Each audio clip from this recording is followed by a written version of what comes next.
We'll get started. If he comes in, he can come in. John, you want to lead us in the invocation tonight?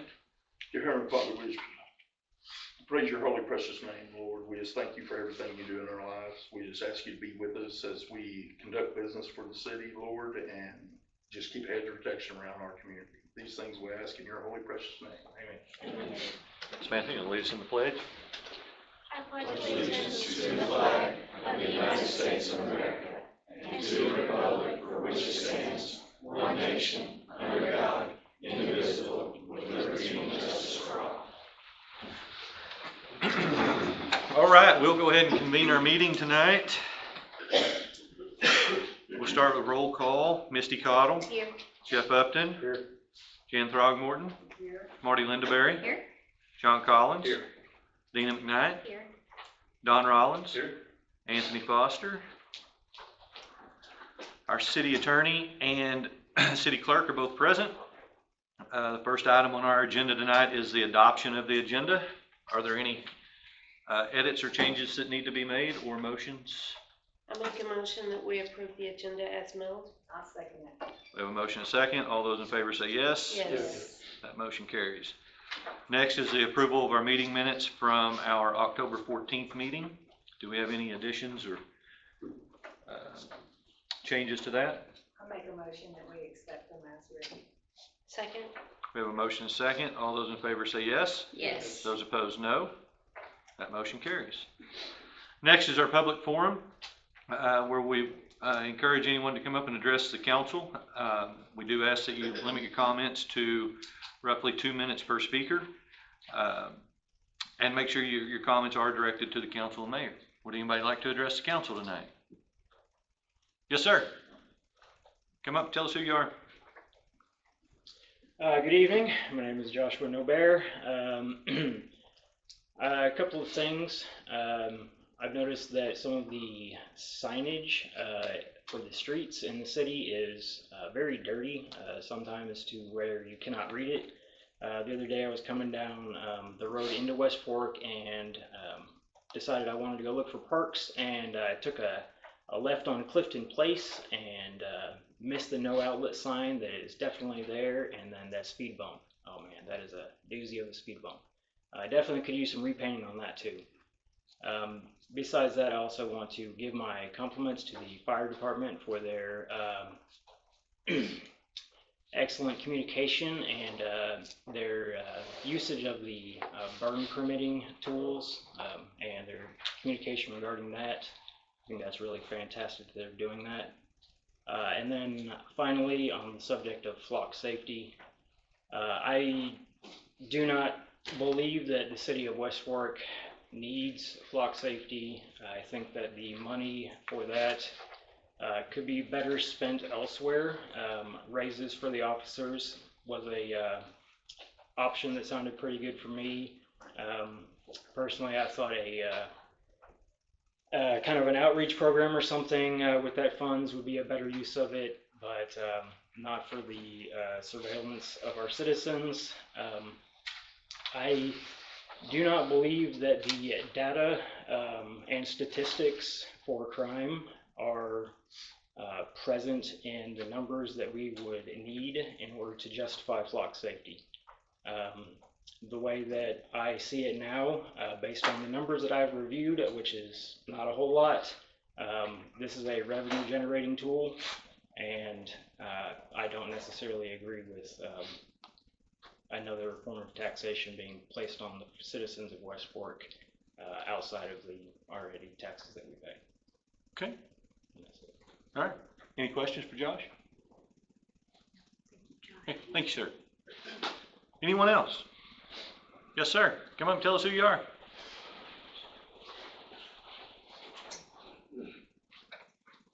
Hello, I'm Steve Green. I live up on Mineral Mountain. Again, flock surveillance. To my mind, it's a solution in search of a problem. And look that up, that's kind of a neat phrase. Describes a situation where a product or idea is created without a clear or pressing need, and its creators try to find a problem it can solve. It seems to be an interesting system. I looked up just a little bit about it. It collects a lot of data, goes into an electronic database, not just a license plate, but a fingerprint of vehicle characteristics. And with that kind of detail, one could assume the occupants of the vehicle also, 24/7, day and night. A database that knows where you go, with whom, how long you stay.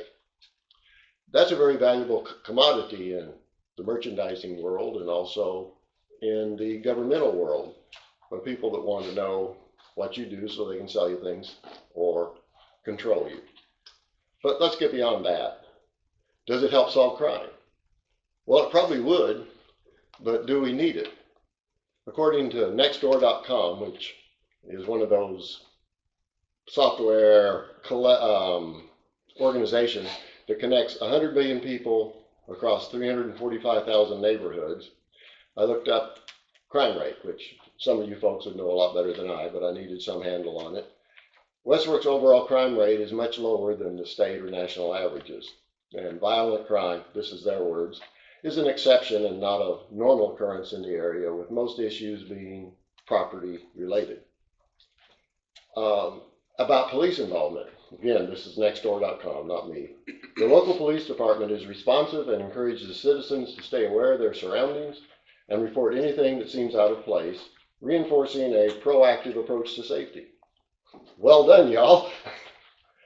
Comparative data, again, off the web.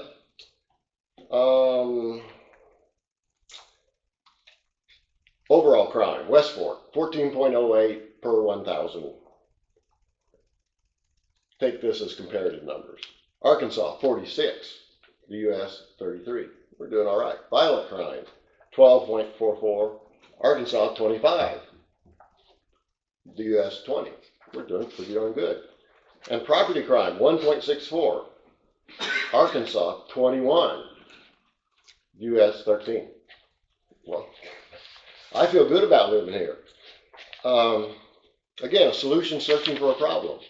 Would more data collection help? Well, yeah. Maybe logic would say that we need to have a camera on every house 24/7. That might help. How about street crime? Well, logic would suggest that wearing a body cam all the time would be really effective for that. Of course, some people might not like that, but the concept is, where do you stop when technology is cheap and somebody wants to sell it to you? And finally, a more pertinent question. Is it the responsibility of city government to provide a safe environment or to make residents feel safe? Those are quite different concepts. One, and very germane to this discussion, a safe environment is a concrete, fact-driven goal, such that providers, consultants, city officials can be held accountable for performance. Feeling safe is a psychological condition that's driven by life experiences from birth, and cameras on lampposts will only have a small or fleeting effect. An example, a friend of mine in the county was attacked and bitten severely by a large free-roaming dog. My friend is quite understandably traumatized by this experience and feels severe fear just walking by a dog in a fenced yard. And I can understand that. My friend would probably like to see regulations that didn't allow ownership of a dog over a foot tall or 10 pounds. Feeling safe is a psychological condition. Good governance is always a balancing act between laws and policing against the loss of individual rights. We accept that there are penalties for driving recklessly, public drunkenness, disruptive behavior, even though we lose some freedom. To this point, we've considered the right to privacy of paramount importance, such that universal surveillance has not been considered appropriate. Are we going to abandon the value system of generations just because technology make it easy? But there's a middle ground that would satisfy both. A better solution would be that fearful people who would like to have surveillance to subscribe to any of the many home security companies that would provide that for them. Perhaps city government could find a way to offset the cost of that for those good folks that have fear in their lives. Finally, in the words of Benjamin Franklin, those who would give up essential liberty to purchase a little temporary safety deserve neither liberty nor safety. Thank you. Thank you. Anyone else? Tell us who you are, sir. Woody Manager, I work at Shire Postman. I'm here to also talk about flock safety. The couple of key things that I wanted to mention are the reason that I feel like flock specifically shouldn't be used is it's a database with collecting data on citizens that have not committed crimes, that it doesn't take a warrant to access that information. So if a cell phone company tracks your data and they need to know who in this area was traveling, they have to get a warrant for the provider to get that information. So with Flock, there's no two-factor authentication for logins. Anybody with a login can just get into the system and use it if it's the right kind of login. The logins are sold on the dark web and have already been compromised. So the data collected isn't secure. They haven't secured their system. So any of the data is just out there, technically.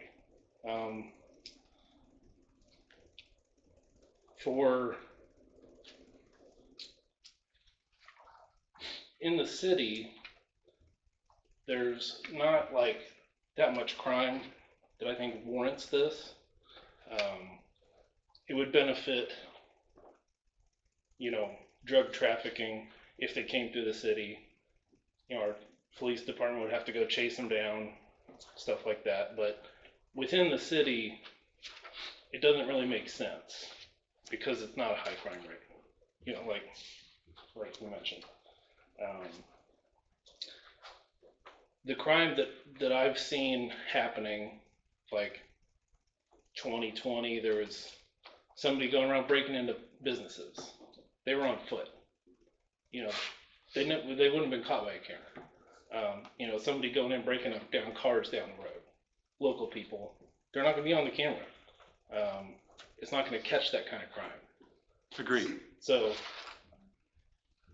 using the citizens' civil liberties as just a way to, I'm not exactly sure why we need it.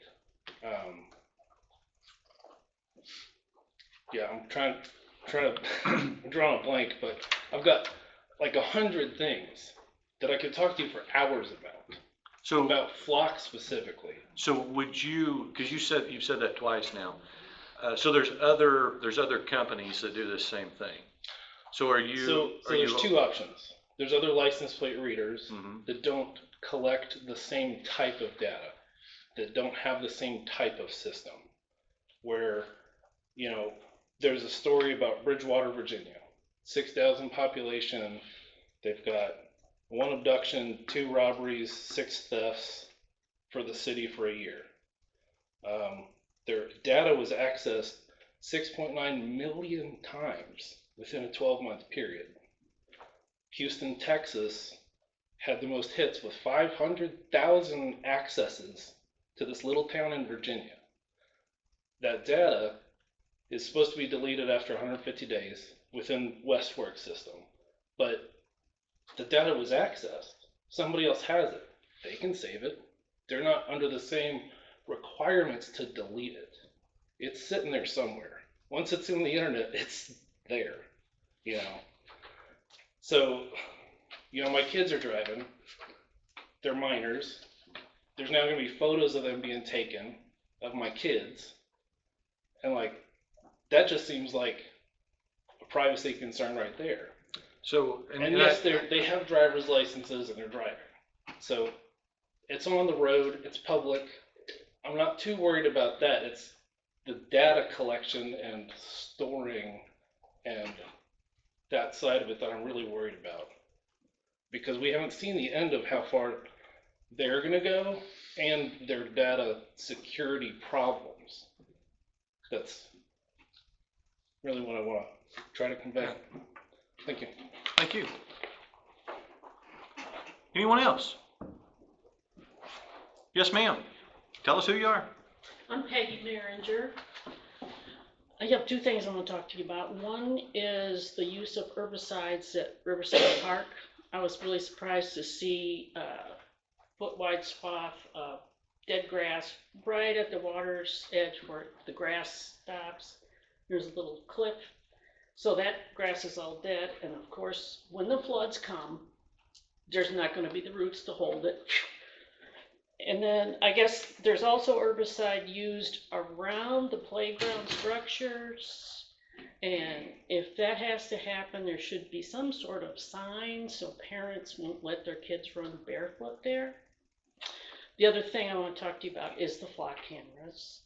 I listened to the budget committee meeting, and I really applaud all the work you do to make sure the cities run well.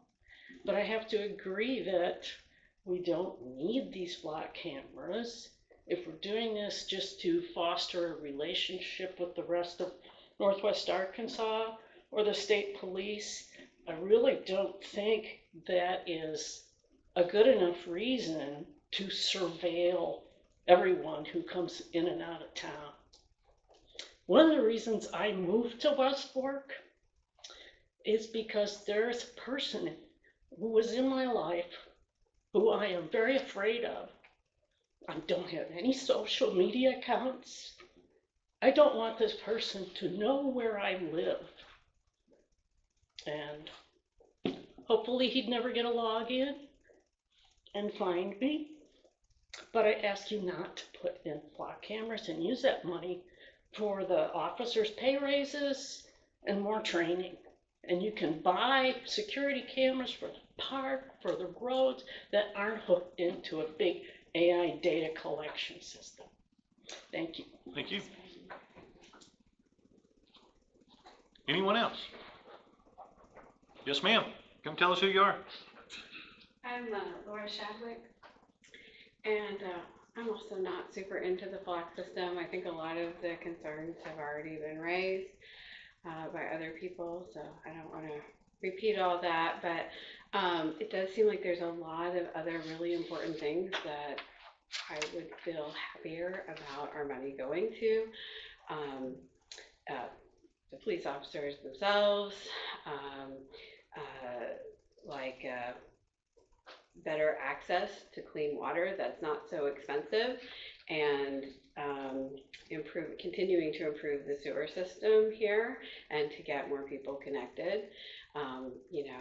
Continuing to improve the parks and the schools and all the things that make it a great town. I also don't see a huge crime issue, and it just feels to me also like we're giving up our personal data to a thing that we don't really know how AI functions, and the people who make it don't really know. And so that seems like a big thing to be giving up for something where it doesn't feel like we're getting that much back. Okay, thank you. Anyone else? Yes, sir. Tell us who you are. Hi there. My name is Brett Pitts. I'm a resident of West Fork. I kind of just Are you related to the police officer here? I am not, no, but I saw them once, and it was a pleasant experience, yeah, I hope? Yeah, absolutely. No, it was a positive experience. I think most people have said what I would like to say about the flock system. For me, it's definitely a privacy issue. I really love living in a small town. And I really love my privacy. And with Facebook and social medias, I have the option to kind of like choose to opt in or opt out of using those, and that kind of helps keep me either private or give my data away. But the idea that I would be living in a town where anytime I drive by, I'm being tracked. It's just a lot, and it feels like it's something that people wouldn't be able to opt out of. And to me, that takes away a little bit of sort of freedom of choice, and it just doesn't sit right with me. I think there's a lot of things we could invest money into. Some of them other people have mentioned. And if public safety is a really large concern, and this is obviously such a controversial decision and thing to do, maybe there's more time needed to have more community discussions and involve a larger part of West Fork to kind of figure out how can we meet these needs of safety that we want to meet in a way that feels right for everyone and kind of respects everyone's autonomy. Thank you. Thank you. Anyone else? Yes, sir. Tell us who you are. Evening. Walter Harnish, Chair of the Planning Commission.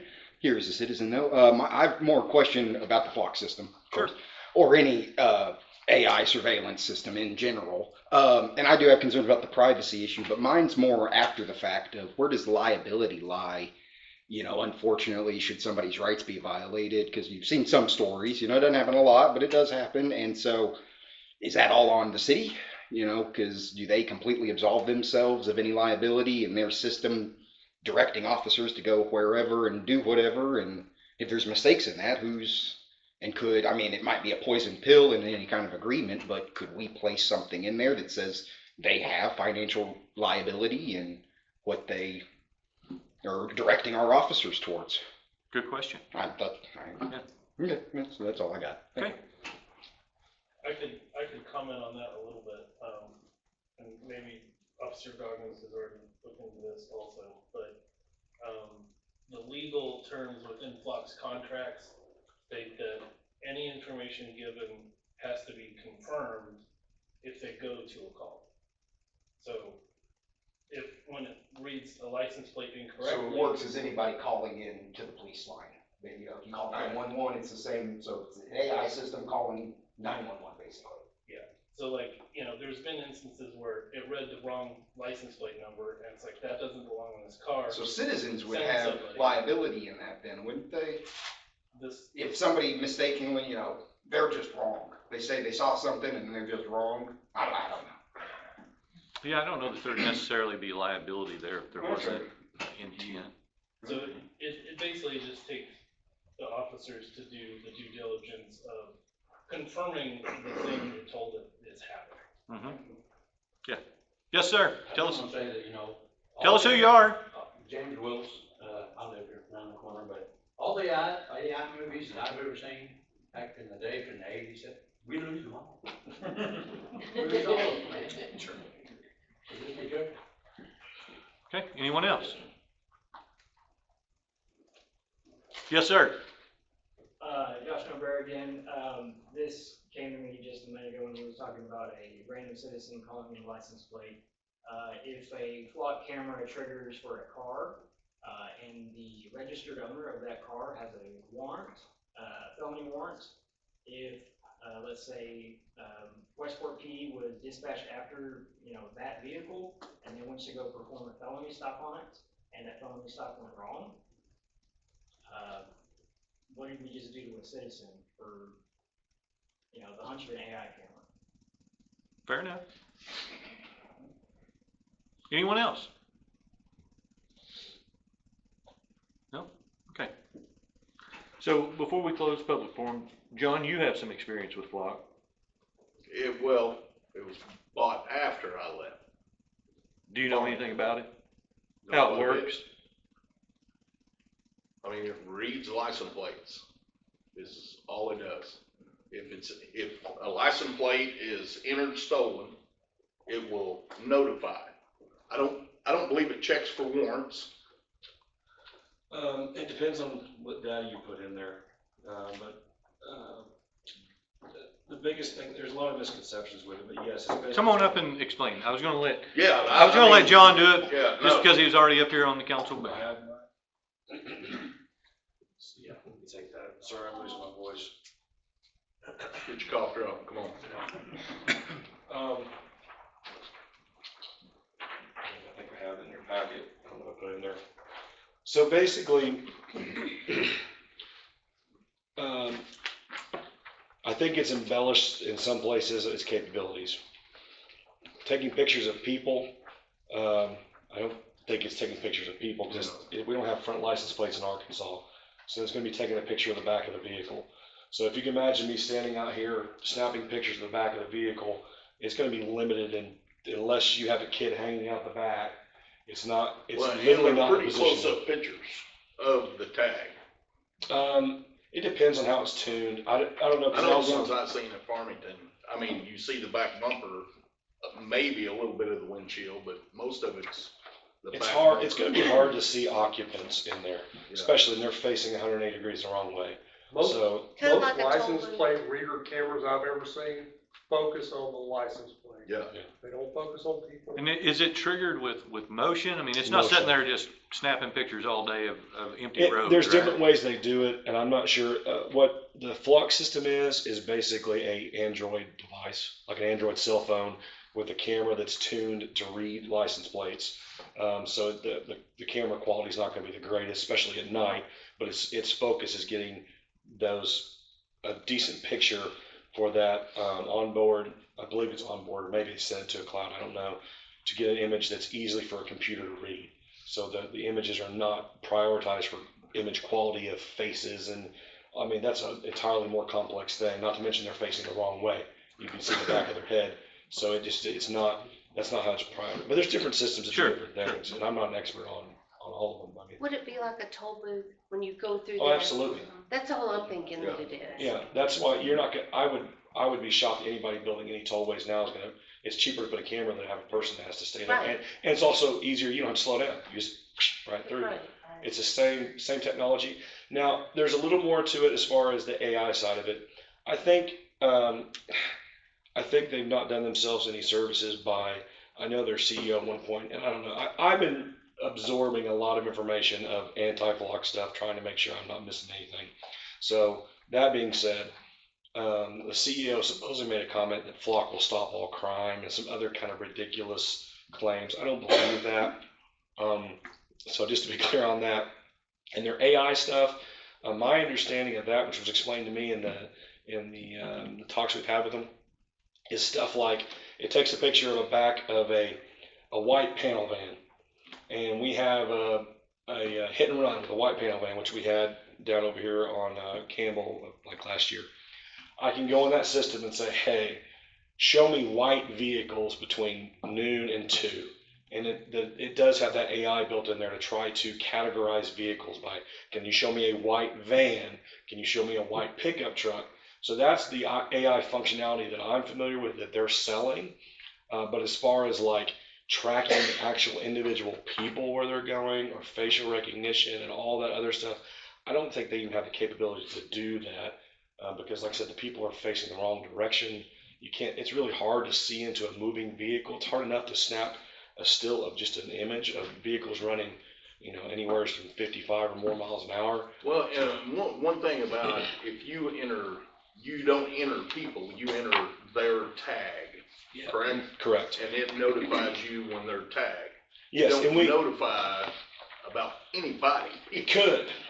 Depends on how we do it. So if not a lot, it's the same as if I run them in my car, but simpler.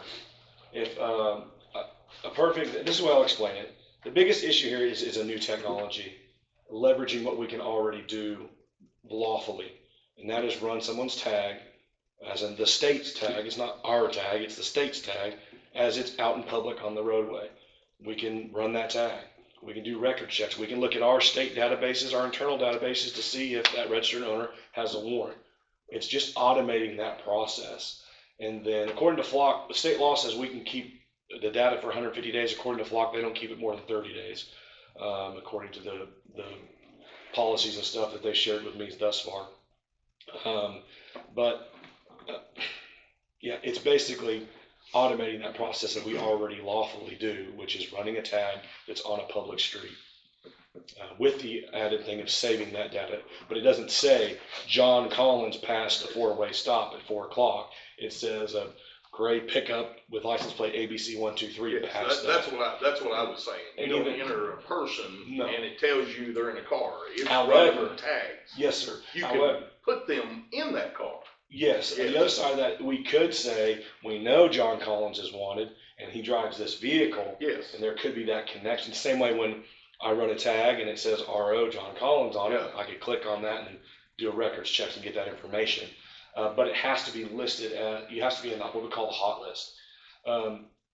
It doesn't live run the data.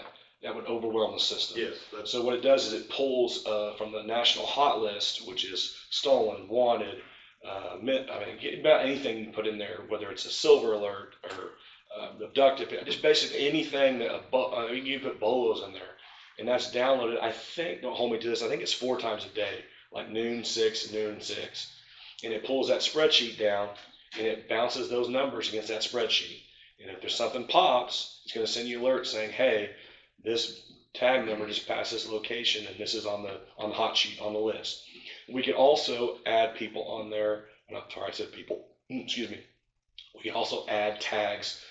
We had someone we were trying to find and say, hey, I want to know when this vehicle is anywhere spotted. And once again, that is a tag number, not that person.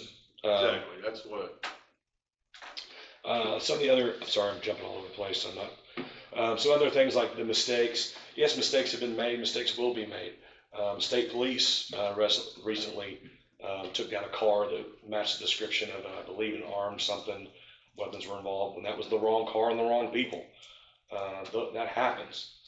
We're not perfect, and there's going to be mistakes made. I think those are far, far the exception, not the rule. The draft policy that I've been working on, that we still not finalized yet, includes that the officers need to confirm that information before it's not going to solely phone go off and, do what the AI overlords tell them to do. They're still responsible, and that's on them to make sure that tag ABC123 is stolen or wanted or whatever, that they, only look at that side, that they run that tag on their computer and double check that information. So that is on them. They're initiating that traffic stop like anything else. That's on them. Mistaken IDs, they can happen. But here's the thing too, if I run a tag, I literally had this happen yesterday, or day before yesterday. Anytime we do new technology, it always seems to upset somebody. And more often than not, it's people that now get stopped and taken to jail because they had warrants, and they think it's not fair that I can find that out because I can check our database. My biggest concern, and I think the bigger issue, is how you do it. If our officers have tools that can be misused, we can make mistakes. The tools we have right now can be misused, and if they do it, there are going to be some consequences for it.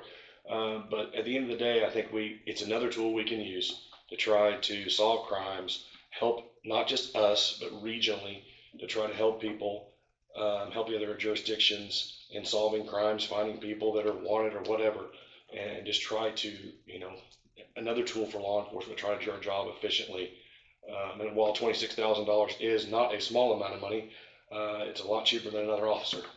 And it is kind of like having 5 officers, or however many cameras you want, posted up checking for people that are tags that are flagged, and it's basically the same thing, just being automated. But it doesn't take away officer discretion, and that's their responsibility to do their job properly. And circling back to my other example, ran a tag yesterday, came back expired, no insurance, just one of those spider senses things. I'm like, man, something about this.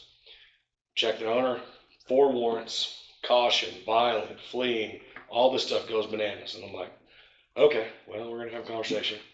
They pull out, I stop them, make the traffic stop, talk to the guy, walk up, hey, your tags are expired. He breaks down and starts crying. So yes, could I have done a felony traffic stop and blew this out of proportion? I could have. I could have taken it to the max and made it too much. I didn't. I handled it respectfully. He was respectful. We got him out of the car. We dealt with that. And he said, listen, man, I'm not a bad guy. I've made some bad mistakes. I'm just in a hole and I'm stuck. And also with that same technology, I was able to go back to my car, confirm those things, hook him up discreetly, put him in the car, have a conversation with him, and I was able to confirm, look, let's look at his history of the last 4 or 5 years. Driving on suspended, no insurance, driving on suspended, failure to pay fines, driving on suspended. And I look down here and I see, wow, while I'm not condoning he drives without a license, he's also not out there what he was doing before, getting DUIs, going to prison, stealing and robbing. So there was validity to what he was saying. Maybe I'm getting a little soft in my old age, but I was like, you know what? You're not getting out here without a ticket. You're putting people at risk driving down here with no insurance. But I'm going to cite you for no insurance, and I probably shouldn't. I'm going to give you a warning for everything else, because I do actually believe you're trying to get out of a hole. And that's where that comes into. So it's just another tool. It can be misused or it can be used positively, just like that computer in the car. And that's just one example of many. So at the end of the day, like I said, it's just a tool for law enforcement to run those tags and try to be productive. So I'm sorry I went on a long rant like that, but I'm just trying to draw a comparison. Yes, ma'am. I think that in a positive manner, that, you know, I mean, I've lived here since 1985. And what happened out of Devil's Den? I mean, that's not a positive thing, but it would have been positive if that license plate had been picked up and you had been notified, hey, he's in Westport. I can't talk about Devil's Den. I know you can't, but I'm There's a just gag saying, order we can't. it's just an example, you know, of something like that. I think it could be very positive. And it's not a panacea to cover everything. It will not. Right. There's going to be blind spots everywhere because we're not going to spend $100,000 on cameras everywhere. So we do have to we have to look at where would they best be served to try to catch maybe the greatest amount of traffic, those main thoroughfares. We still have none of that's set. We've had the conversations about where we could best place them. In that conversation, like I said, do we just focus on Westport or do we focus on the region? And that's why I think that's part of the privacy concern here, is saying I live in West Fork and I don't want to be surveilled. It's like, well, I don't necessarily want to surveil just you. I'm not trying to target you. I'm saying, how can we serve the region? And that's why we've looked at being on those main thoroughfares, not looking at every car that goes down White Street. Because so basically, if you're a law-abiding citizen and you're not doing anything wrong, and it takes a picture of your license, it's just going to take a picture of your license. And it's not all that much. It's not going to go, hey, here she is, she's not following the law. No, ma'am. And it's no different than everyone that came here tonight passed by at least probably 2 or 3 camera systems, and they were recorded. And as you want in this building, there's cameras all over this building too. Right. And it will continue to run for X amount of times and then loop over. And if there's nothing happening, it's not lost on me. If I didn't have the experience I had in law enforcement, I could see myself being on the other side of this argument. And I definitely appreciate the other side of that because I think we are surveilled to a great deal and monitored. And every time we swipe up through that app and hit confirm, and I agree, we give a lot of our stuff away. So that's not lost on me. Like I said, this is solely license plates and like taking a picture of a vehicle on a public thoroughfare. We haven't even talked about putting them on residential streets, just main thoroughfares. So that's very established law that there's not, it's not private, and that tag does not belong to that person. It belongs to the state. It belongs to that, and it's matched to that vehicle. Well, anybody that knows me knows that I'm not into technology in any way. I hate it, as a matter of fact, but I do see that there are positive things about this. Well, and I think too that a lot of this, we are a boundary for Northwest Arkansas, and I think people lose sight of how much drugs and trafficking takes place through a major thoroughfare like that. We've made several arrests at Harps as a drug stop, right? Things have changed. My understanding is that when you walk in Walmart, there's actually some facial recognition on their camera system. So this is much different than something like that, and we're at least being open to that. This is something we're looking into. I don't know that everybody realizes every time they walk into Walmart, their face gets shows up on the big screen. It's not just the big screen though.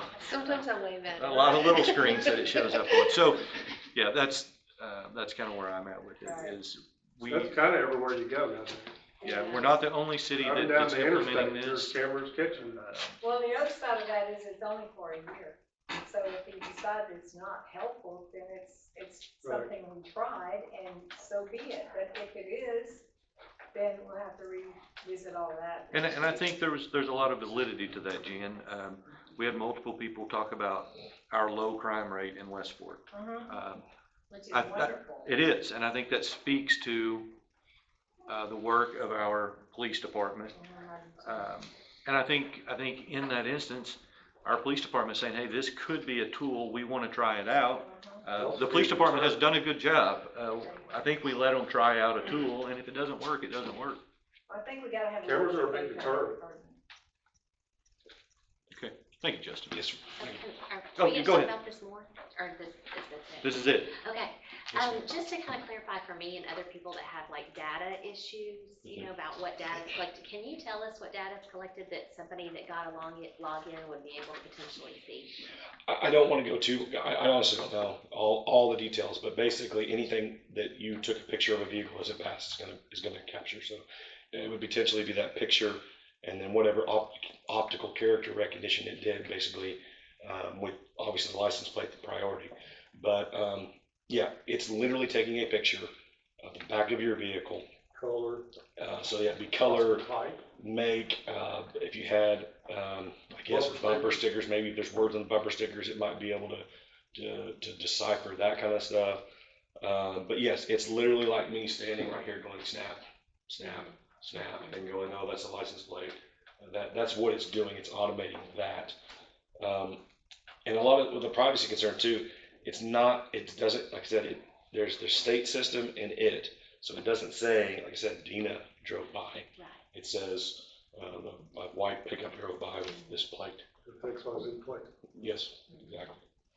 Like, I mean, Peggy's my neighbor, I care about her, and I hear her, you know, safety concerns, and so it doesn't sound though then that somebody would be able to find out like where Peggy is. To be fully transparent, in theory, if someone could hack their system or buy a login from the dark web, and I have to drill more deeply into how we do information sharing, because my understanding is we have to do agreements with who we're going to share it with and how that's going to work. I know there's already other jurisdictions that have basically locked theirs down and say we're only going to share. We have to still work through that. Maybe we just share it with Northwest Arkansas or whatever. I don't know. We can work through that. But in theory, if one of my highly technologically advanced officers, you know, sets up his account for West Fork 2 password, and then that gets compromised, then yes, they would be able to get in that system, search for license plates, or do the same thing we could. So it's also no different if we don't secure our data with our case files or our login for our computers. So I am concerned about the two-factor verification thing. That is something I'm going to bring up with the representative. I've heard that was another thing that was brought in there. I'll be shocked if they haven't added that. If they won't, that could be a condition of the contract too, because that's pretty basic stuff to have that verification. But we have a lot of that sensitive stuff, and we have stuff as far as passwords expiring and protocols for keeping things secure and minimum requirements for passwords. I just haven't gotten into all those details yet with them. And like I said, if I don't think it's secure, that might be a deal breaker right there, because I don't want to be responsible for a data breach because they are not providing adequate security. And I would be really surprised if they haven't made some changes to improve that. That would be pretty poor on their part, because they're a pretty big company. That's big money to be playing with, just to have a username, password, and you can just get in without any factor verification or something like that. So, but it could happen if all those things are bypassed. So it is on my list to ask them about is two-factor verification. And then somebody else. Shared with police, I mean, It'd be, it doesn't go to anybody's house, and it doesn't go to anywhere except like you get information about something and you have to share that information, or does it automatically alert the red breach? I think you could set it different ways. We'd probably set alert lists. So depending on where we put them, we would probably say, hey, we're going to put them in this region here, and we'll reach out to county and say, hey, we'll obviously cooperate with you, state, we'll cooperate with you. Who do you want to be on the alert list for the West Fork cameras? Or specific, maybe it would be, you know, Washington County's on the ones that are close to 71, and state is on the ones with 49 or both. That's stuff that we can really, and it's part of it's my fault too, is I haven't got into every single little detail with them yet, because I haven't yet. There's still some more details to work out. Like I said, the policy is pretty good now. I've worked at a couple different agencies and looked at their policies and made sure it was the stuff that we wanted to see in there. The concerns about verification that were brought up and some other stuff are in there. But yeah, like I said, if they're two-factor verification for me, it might be a deal breaker. If they can't say, hey, we're secure our data very well, that makes me pretty uncomfortable. I don't like that. So, I have to have that specific conversation. I haven't. And that's something I literally watched the video. I think it was yesterday morning. They talked about, they had a breach and something about that. And I was like, oh, I need to find out about that, but I haven't got a response yet on that. Then when somebody said something about taxation, and I think somebody mentioned that on Facebook too, like there's not gonna be extra taxes. Like this No. $26,000 is coming out of the budget from the revenue that we're generating. Like it's not, we're not charging citizens extra money or taxing them extra for this. So I just wanna clarify that. Yes, ma'am. And as far as budgeting goes, I'm definitely not an expert on this, but I focus on my slice of the pie. I came early on in this with, hey, this is kind of what I want. And the response was, okay, great, this is what you got to work with, which is the dollars of it. And I came down to that amount of about $20,000. And I'm like, well, what can I do with $20,000? We've already raised the salaries up. There's a raise across the board. And then there's also going to be I'm sorry, I just blanked out, a night shift differential for our 2 night shift officers. They will get a 50-cent raise for being on night shift above everything else, on top of everything. So we already got the raises that I was looking for. And I asked for another officer, and that's kind of what I thought we'd try to do that, but I also knew we probably didn't have the revenue to match that. So I'm left with this sum of money in the middle. And do I just, You could have donated to the fire department. I could have. As soon as they start doing code enforcement, I would sign me up. And so I was thinking about what can we do a little bit outside the box, new ideas to try to, what can we do? And this is one thing to fit in that. We talked about it before, and we had a quote, I remember, and I was like, I think it was about $26,000, it was under $30,000. I was like, maybe that's what we can do for that money. And also, I talked to other officers, I talked to other agencies that have it and use it and like it. And they also are very clear, it's not a magic talisman. And even our officers say, hey, would you rather have one more dollar an hour or this new tool? And a lot of officers, it's not about whether I'm making 23 or 24. It's like, hey, if we're out there with this new thing I can do that keeps us busy. You offer $2. I don't know if it would be 2. I think it might, after the shift differential, because that's the thing too, I would probably up the shift differential. If I had to absorb this somewhere else, I'd really consider doing that. Because I really wanted $1, but that ended up being a lot more than I thought it was. So I was trying to get my raises and the shift differential. So it was just something I thought we can allocate that money, still get everything that we're wanting here, raises and everything else. The vehicle issues and all that, we're taking care of that with another vehicle. I think this is something, and I might be totally wrong. It might be an utter failure and not do anything but waste money. Then I'll come hat in hand and say it didn't work out. I don't think we should do it again, and we'll move on. It's not personally. Yeah. I'm not. One of the questions I had was, how do you guys feel about it? Do you feel like it would be a useful tool for you? I do. Yeah, see, so I mean, of course, me being in law enforcement, I'm, prone to say, hey, I want to give you the best tools that we can give you. Oh, The other thing that I maybe I misheard somebody, but I thought I heard somebody say using that as a revenue tool. And that, I hope, is not anything that we're trying to do by, create revenue by having these cameras. If I'm understanding you correctly, that is not our purpose. I don't know how exactly No, well, that's what I'm saying. I'm just saying. I thought I heard somebody earlier saying something to that effect. Now, if we were Manhattan and we were charging you a per vehicle fee and sending you bills because you drove through the middle of the town, then yes, that would be what they do. But I think something important, and this may have skipped a lot of people. West Fork's police chief just stood in the middle of a city council meeting addressing the mayor and the council and said, I pulled a guy over and I felt bad for this guy. He was getting a bad break. I hit him for no insurance because that affects everybody he drives past. And I gave him a warning for these other things. To be clear, I still have to take him to jail because he had 4 warrants. But But Point being, you just stood there and told everybody that is in charge of our budget, our police department isn't out here trying to write every ticket that we can to raise revenue for the department. And I think that's important to, there's not a lot of towns, one where the police chief would have been involved in that, and two, where they would have let them go. Or let them off on something. So I don't want that to be missed. And another question I have is, I listened to the numbers earlier. Our numbers sound great.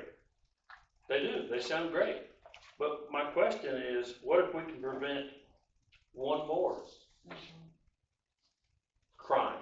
What if we can prevent something happening because there's somebody coming into our city that could be very dangerous? And we get a heads up on it. If we could, is it worth $26,000? It might be. Well, it might save a lot. That's what I'm talking about. Okay. Thank you, sir. Yes, sir. Thank you. Josh, or I'm sorry, Laura. Laura, I see you back there, but we are going to close discussion on this one. Okay, well, okay. I'm sorry, we had Sure. public, and now and I know that generates other questions, and we'll be happy to talk about that. But as far as public forum, we did close it, we brought it up here, so we're gonna move on with that. I just felt like I heard something different than what some of y'all heard. Okay, fair enough. We can talk about that. Yes. All right, so we are going to move into our business, if the council was finished. Okay, we're gonna move into business reports. First up is Planning Commission, Walter Harnish. Good evening. So last month it was real easy. We just had a lot line adjustment. This month's a bit more busy. We got another lot line adjustment, a rezone application out on Centennial, and then we also got the draft to review for Title 15 to update it. And I like it so far. I've read through most of it, and it seems pretty streamlined and should be simple to use. So yeah, and you got some new business that both me and Bonnie would like to continue on is for another term of service. So that's it. Our meeting's this Thursday. If you guys want to come and read over the new Title 15 draft, which covers subdivisions and how you build out subdivisions. So that's about all I got. So I am gonna ask Juliet for like a flow chart. Sure. I think they can put something together out of that just makes it flow a little, so that every time a subdivision comes before us, we don't have to read through the whole code in order to make sure, right? We should have a flow that we can, if yes, then this, if no, right? So, sure.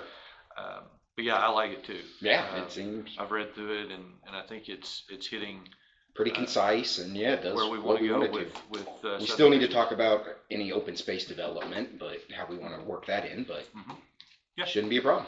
Okay. Thank you, sir. Thank you. Any questions for Walter? No? Okay. Library report, Maureen? Kind of weird since it's like the end of October that I feel like I'm almost ready to do the November report. But we do have some fun things coming up still in the last couple weeks of November and in December. So we've got a couple of local authors coming. We've got one coming this week who's going to talk about coal country in Arkansas, which I thought would be kind of cool. We've got our Christmas card workshop with Jeffy O'Kane, who's a local artist here. And if you want to make your own unique Christmas cards to send out to people, choose your person. We're really excited for the Christmas parade coming up, so we are going to be doing ornament making again for that. Ask the Mayor got changed. It's actually going to be this Friday. I'm afraid the window for asking questions is now closed, but next month, if you'd like to add your questions to it, it will be there. And we do have several questions this month. Yeah, we do have several questions this month, so we're excited to answer some questions. It's been really interesting for me seeing the numbers on our computer logins. Now that we have the software that does that, keeps track of that for us, it really helps maintain privacy for our patrons. But also, the count has been a lot different now that we're not doing the manual login. So I've been happy seeing that number usually hitting like 80 to 100. So anyone have any questions? Any questions for Marie? No? Thank you, Marie. I will see you Friday. See you Friday. I've been studying those questions. Some of these I had to break out the code books. Getting deep. Chief Goggins, we haven't had quite enough of you tonight. Would you give us a report on PD? I did find out that do offer multiple types of verification, multi-factor verification, and we can actually work that out. So now there's my voice. So we can put that. We'll put that as part of our agreement, or contract policy, that there'll be two-factor verification. I'm not sure exactly what we use, but we'll use something and make sure it works well and is secure. Let's see. We had a couple truck or treat events, fun, hand out candy, had good times. We lost Officer Taylor. He moved on to other greener pastures, pursued his fortunes with the federal government. I wish him well. But no, he did come to us that he wanted to look at doing something different like that, and we supported him in that, and glad he got the job, and wish him the best. We've already filled the position with one of our, we'd already filled the other position, so we are down one person now with him leaving us. We did do a round of interviews. Really, we didn't have many or any certified candidates that we were able to choose from, but we did pick, we're going to look at about maybe two or three people that are currently certified or part-time certified to work for us part-time. Still trying to fill out that part-time bench so that when we do have gaps, we can throw that out and say, hey, we need Tuesday afternoon covered, or Sunday or Saturday, excuse me, and hopefully be in a position where we have to say it's your turn, because they want to have enough people that can cover. And thanks to our formal council member and part-time officer, Mr. Conda, Officer Conda, that is helping us out to cover those weekends, and then I'm picking up some, and our SRO's picking up when I can, so we're doing fine. But we're still looking, and we're going to move forward with those part-time guys, fill out that roster while we can, but we're still looking for a certified officer, preferably. If not, we might have to send somebody to the academy. Like I said, we're going to be continuing to participate with step enforcements. We're going to be posting those on Facebook, so I'm sorry, I can't remember the next one, if it's what's distracted driving, or it's coming up. It might be drunk driving for the holidays, but we will post it on our social media, so you might see some additional people out there targeting whatever that step enforcement is, which is Selective Traffic Enforcement Program, putting extra officers on the street to target whether it's distracted driving, drunk driving, speeding, and focusing on those efforts. So we'll continue participating in that and posting on Facebook when we're doing it. And I hope to have something for you next meeting with what's it when you bring visual aids to show something off that we've been working on. And I didn't quite make it here. The only hint I'll give you is the cooling fans didn't come in on time. That's obscure enough to really get you going. But hopefully next meeting I'll have something to tell you that we've worked on and put together. So I wanted it in this meeting, but Amazon failed me. Everything with the cooling fans. Any questions for Chief Goggins? Who's the new guy over here? You going to introduce him, or are you just going to make him? Yes, come on up. This is Officer Hunt. He joined us initially to go part-time, kind of expressed some interest in full-time work, so we started him up on part-time, got him trained up, and then the position opened up, and we said, hey, let's move you on up. So so far everything's been great with him. He's a very handy guy if you need some odd jobs done. He's got a lot of contracting experience. We might be adding some shelving and cabinetry in our supply room to organize the mess that I have not cleaned up yet. Please don't go look. But no, very handy guy, solid guy. I'm really proud to have him on the team. So police officer, but handy. Oh yeah, he's a police officer. Great at cabinetry. I guess I should have been. Sorry, I should have led with that. But very happy to have him on and on the team. So, are you liking Westport? Yes, sir. Good. Welcome to Westport. Thank you. Thank you, sir.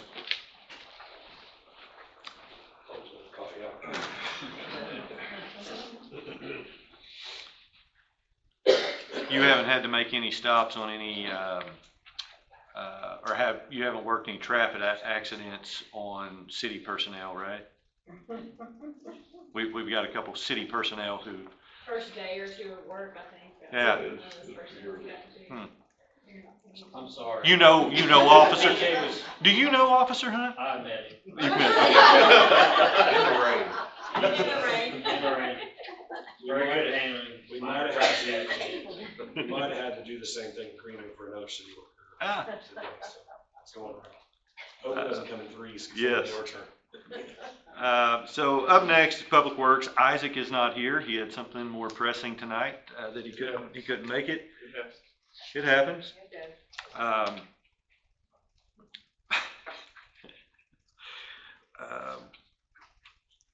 We'll get to, there was a thank you letter written to Isaac and his guys. We'll get to that, later on, but, Donnie wanted me to point out that, water loss was kind of high. He told me it was gonna be. They found some leaks. Apparently they've had a couple leaks down in West Fork Acres that he said they're just, until they see the water loss up, they don't know they're there because they're not surfacing. So he did ask me to point that out when he let me know he wasn't going to be here tonight. Well, there is some rock around here. Yeah. Are there any questions on Public Works? Okay.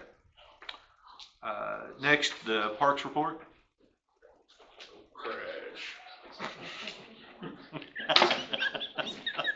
So before I give my report, I do want to address the couple things that Ms. Marion brought up about the herbicides and the weed killers. I'm not sure where she's talking about along the bank. I can assure you the Parks Department does not spray. We don't spray anything along the river. We are very cautious about vegetation along the river. We don't spray. We do mow and weed eat it for obvious reasons and sidearm it with brush hog and things like that. But we don't try to kill any vegetation. Even in our upgrades and things that we're doing in the disc golf course, we've been very cautious. If we had to take a tree out along the river's bank, we cut it and tried to leave the roots. And we're very aware of the bank erosion. Yeah. And we try to not do anything that's going to help it. As far as the playground goes, yes, we do spray in there. I don't put up signs or anything, but we do try to spray in low volume times and dry, hot conditions where it's going to soak in really fast. I mean, we do take those things into consideration, but some of that stuff we just don't have the time or the manpower to be in there weed eating and pulling weeds. And it's almost impossible to weed eating in there, isn't it, TJ? But we'll look into those concerns a little more as well. Yeah, but we don't. I'm gonna look and see along the river. I don't know what's dying or what you saw, but we don't spray along the river. Anyway, so I wanted to address that. Also, then we just mainly, again, we've been working in the disc golf course on those upgrades in there. We still got a lot to do, but we've done a lot, and we're getting a lot of good feedback. Kevin, with the Disc Golf Dojo, he is going to give me some numbers because he says our numbers have increased tremendously with the upgrades we've made already. And I was hoping to have those before tonight, but he's going to give me some usage numbers on that. I'll hopefully have them for you maybe next time on the increase in volume and players that we've had down there. Other than that, we just been upkeep and maintaining the other parks. We've been working on Christmas lights. Some of them we've got up. We're still working on getting the stuff around on the right of way and things prepped and ready and put out. We're trying to beat some of this weather, so we got them out a little bit early. Put them up in 75-degree weather instead of 25-degree weather, and with all the rain they were calling for and stuff. So we tried to get a head start on that this year. So. While I'm thinking about it, since you brought that up, the Bentonville Parks Director called me today, or actually texted me, wanted to know if he could pass my number along to a salesperson out of Alabama that is Christmas lights. So may have somebody this week. They're trying to hit some other cities before they go back. So anyway, should be passing that on. We'll see what comes of it. But okay. Bentonville felt like they were getting some really good pricing on some Christmas lights, some repair stuff. So I'll pass that along if it comes in. I'll send it to Christy. Does that mean we're getting Merry Christmas on the Bluffs this year? Christy's been doing They found it. a lot more research and trying to find some cheaper stuff out there Yeah. because a lot of it is very expensive. So while you brought that up, there's some folks on the council that have been involved in city politics for a long time. We were looking at pricing the other day of Christmas decorations. Pole decorations, correct me if I've got this mixed up, but I believe they were about $2,400 per decoration. No, they were 800, weren't they? The poles are between 600 and 900. Yes. How much you get? Yeah. The poles were about 800 apiece. What kind of money did the city come into when we bought all of those? I bet you they was a lot cheaper because they Well, were old. They were cheaper, but Yes. right, I mean, for today's dollar, right, it's gonna be the same. Well, we used to allocate money for it. Well, That'd be a lot. when we started. Yeah, but I mean, it was like maybe 1,500 or 2,000 or something. We had a line item and budgeted, like maybe, it was like 1,500 or 2,000. But we would have had to have budgeted that for 10 years to get that many. I mean, have you counted how many poles? More than that. Well, Pitt thinks we need more. She Well, thinks yeah, we I need to be get on that, but it's like, every where did it pole. come from? We're looking into adding some new. It's just very expensive. Christy's done a lot of looking, and she's found some. We ordered a test one to see, and we'll see when it looks decent. Christy found a really nice Christmas tree. How much was it, Christy? Put me on the spot. What did we pay for it? No. 1,300? No. The really nice Oh yeah, one. it was about Oh. 18 grand or Yeah. something. What we didn't buy. Yeah. Yeah. Yeah. Yeah, that Some of that stuff. stuff's We added really. to it till it was like 40 feet. Yeah. Yeah. That stuff's expensive. It is. It's really expensive, but we're looking at trying to find something that's affordable that we can add a little Yeah. each year. It's our goal anyway. Yeah. Cool. So, but yeah, that's about all I got. Any questions for Chad?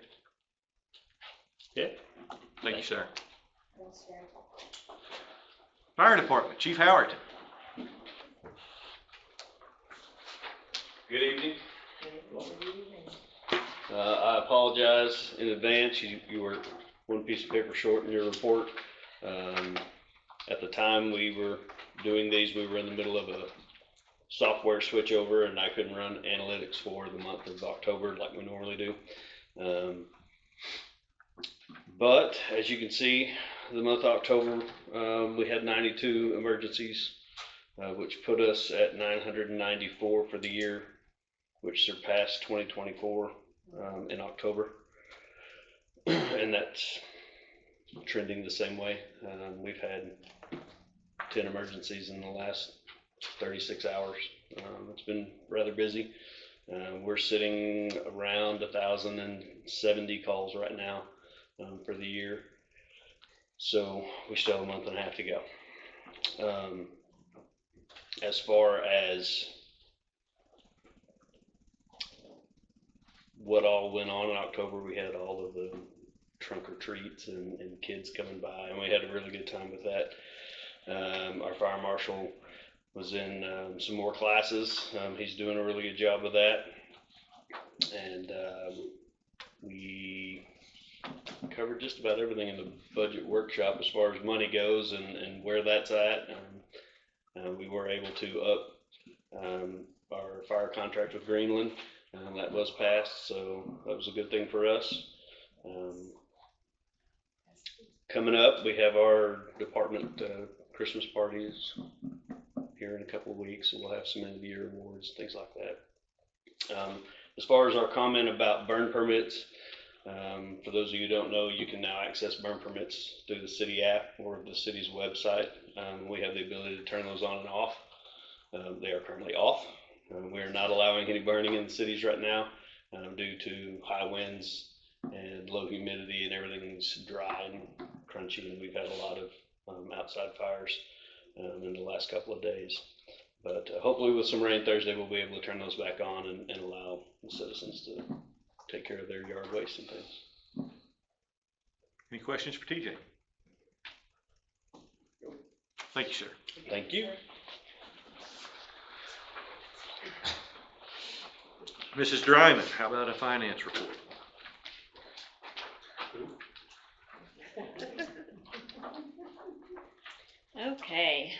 on the city's numbers, it's like our cash balances have increased by about 62,000 so far for the year. Our overall budget numbers were 127,000 under budget.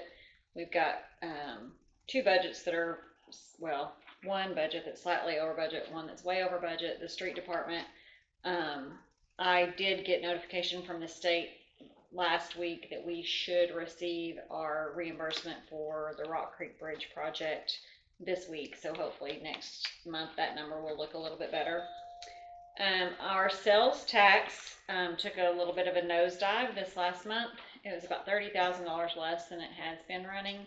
So we went from 10%, which is kind of what we've been all year, to now 8.5%. So it'll be interesting to see the next couple of months how that bounces back or what. I didn't dig into that to look for specific things that might have changed that. If we have another month that's down low, then I'll start going back and trying to do some comparisons to see if we can tell if it's online sales or. No, my wife did her part.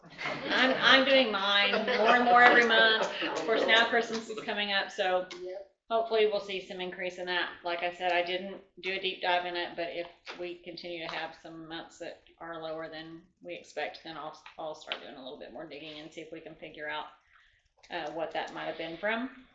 On the water department, you can see that our sewer totals for this year are well above where we were last year. And even if we do go into some rainy seasons coming up, I think we'll be good for the year. On that, water loss was up pretty high. Isaac and his guys have been out really looking for those the last couple of days. They found some small leaks that they don't think are contributing a lot, but they are going to try to get those fixed in the next week or so to see if we can get that number lowered a little bit. On the court report, you can see that their overall numbers for their citations are down quite a bit this year from where they were last year. I will say that our local PD numbers are higher this year than they were last year. But overall the numbers, so what they're getting from the county and state, are not as much as we have gotten in the past. On the collections, it looks like we're going to probably end the year about 50,000 less than we collected last year. And a lot of those collections that we are getting are now going to the state that weren't going to the state before. So it will be interesting next year to see how those numbers work out and where we end up with court numbers. Other than that, I just want to continue to encourage people to use our website. We are trying to add more and more to that, to add more forms for all the different departments. We've created an employee portal on there now, so employees can go on there and look at trainings. We're going to get more and more of those on there. A lot of, like our personnel policy and all that, are posted on there. We use that for new employees for their forms and stuff. So we're trying to utilize the website as much as we can and get as much as we can out of it. I have asked Amanda to contact our provider to see if she could get us some numbers on how many hits we're getting on it a month or whatever. So hopefully next year we'll have that to report on. I did email out the 2024 audits for you guys. That'll be on the agenda next month, but I wanted to give you guys some time to look over them before we have them on the agenda to approve. I think that's all I have. Any questions for Christy? Thank you, Christy. All right, that closes our business reports.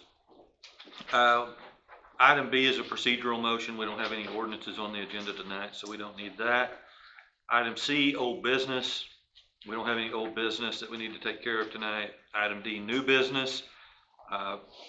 First item is an adjustment or update to our water, wastewater shutoff and adjustment policy. That's in your packets. Are there any questions concerning that policy and how it's written?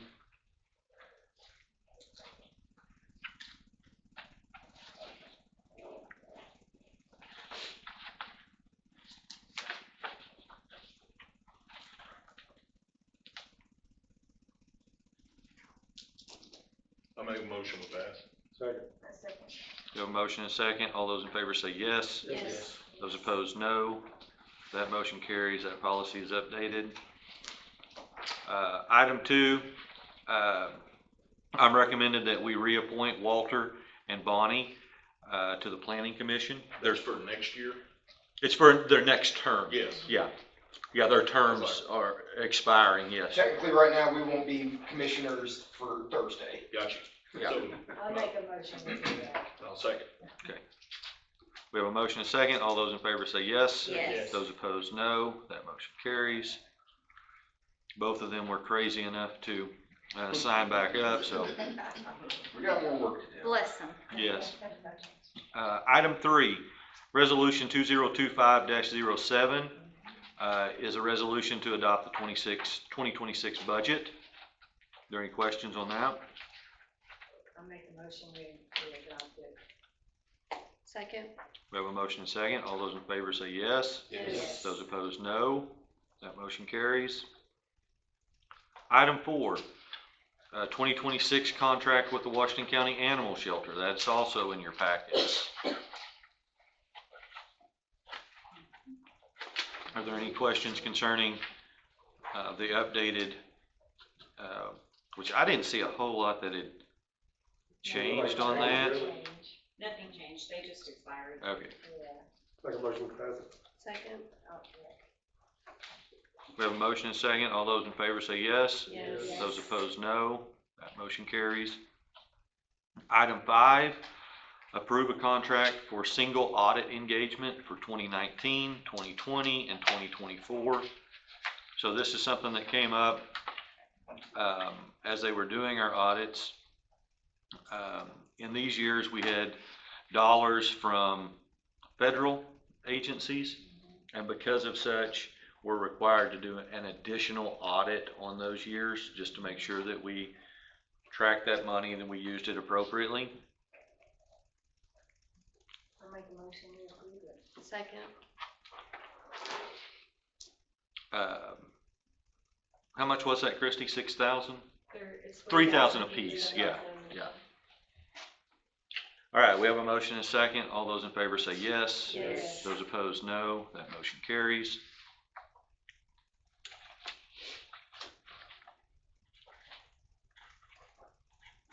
I have a question. Yes, ma'am. Number 4, it says close ARPA banks, is that, was it that last month? That was last month. And you didn't delete it? Yep. Sorry, it's okay. Just wanna make sure. That's not on my agenda, Ann. Okay. And just so everybody, because we have a few extra people here tonight, just so you know, cities can use the state to do their audits, and they can do that for free. The city of West Fork actually pays a third-party, unrelated auditor to do our audits.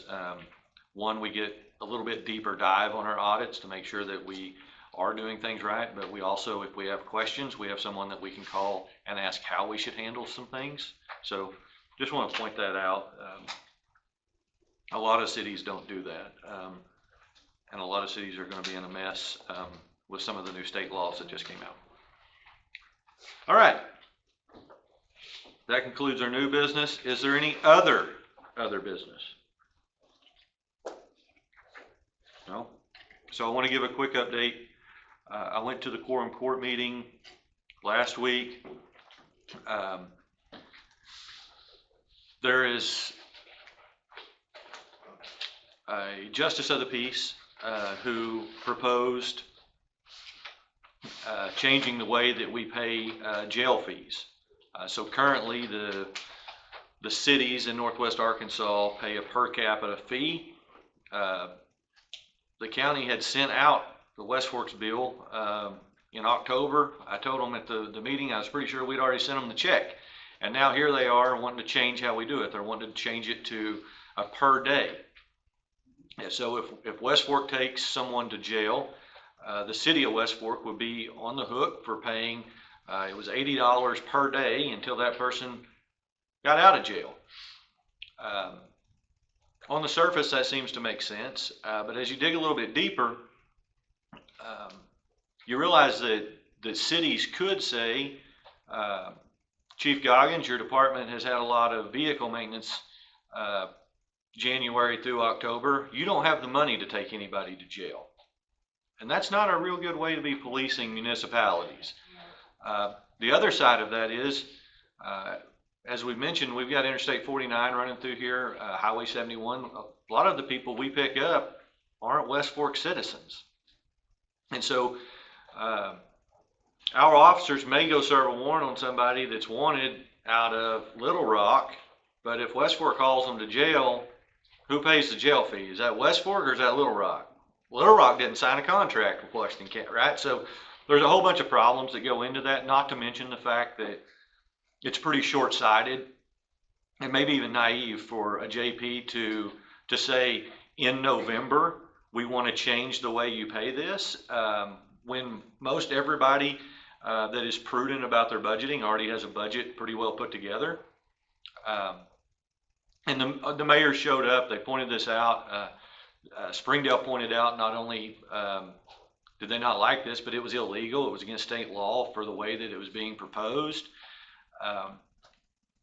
And the change, West Fork pays, how much do we pay for jail? $1,900. We pay $1,900 a year in order to use the jail. If we had went to this proposed change, we'd be up $6,000. Be about $20,000 in 2024 numbers. So from 1,900 to 20,000. Just a small jump there at the end of the year after the budgets are already pretty well hammered out. So needless to say, the mayor showed up, and we all voiced our disapproval of this and reasons why we didn't think this was a good way to govern the county. The county, if I'm not mistaken, has a mandate to provide a jail. And beside all of that, what was amazing was as the county went through their budgets, the jail's budget was in fantastic shape. It was right in line with where they predicted they would be at this time of year. So it really didn't make any sense why they were wanting to do this change end of year. So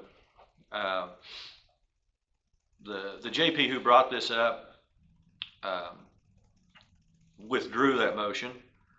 And then chastised all the mayors because we all brought up the fact that our budgets were completed, and he made a snide comment that perhaps we could all meet in June when we didn't have budget concerns and we could discuss this. And I thought, well, that would have been a great idea this past June. We would all show up and discuss it if you would just invite us to the party. But anyway, it seemed to me like he was trying to make the jail a money-making thing when your tax dollars already fund that jail. It certainly seemed that way, did it not, John? But that's not any of the jail administration No. wanting to do that. No. That's just a JP. That's just a JP, yes. Yes. Yeah, that is not the sheriff, that's not the jail, that's not the county, that's not the judge, that's a JP. Yeah. So, I just want to bring that up. That is something that we've got to keep on our radar because that's a pretty serious issue. So Springdale, Ours only went up that much. Springdale's jumped from like 60,000 to over, it was like 1.3 million. Yeah. Just that quick. Yeah. Mayor Sprouse was more than a little. Yeah. They might want to start using those few cells that they built in. They might. Instead of bringing them to us. Well, so it was back in 2018, 2019, myself and Mayor Colvin at that time in Tawnytown are the ones who suggested that we change this to a per capita. That's how we fund Central EMS, ambulance service. And so we're the ones at that time that came up with this. Everybody was like, yeah, this is great. It's been working, to everyone's knowledge, it's been working great since then. Still works. Yeah, the budgets are fine. So anyway, that's all I'll say about it.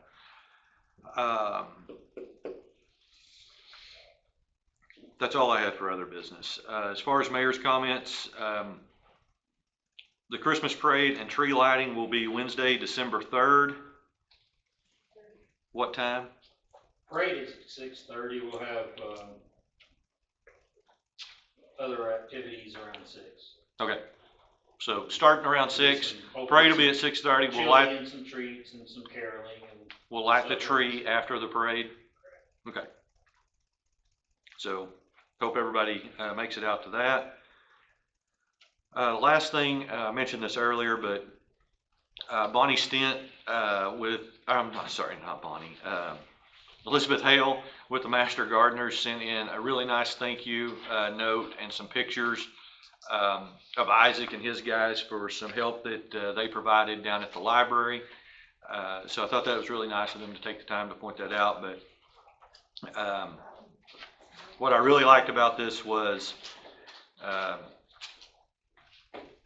Gasowitz, Espinoza, and Sargent were professional, polite, and conscientious, as well as diligent workers.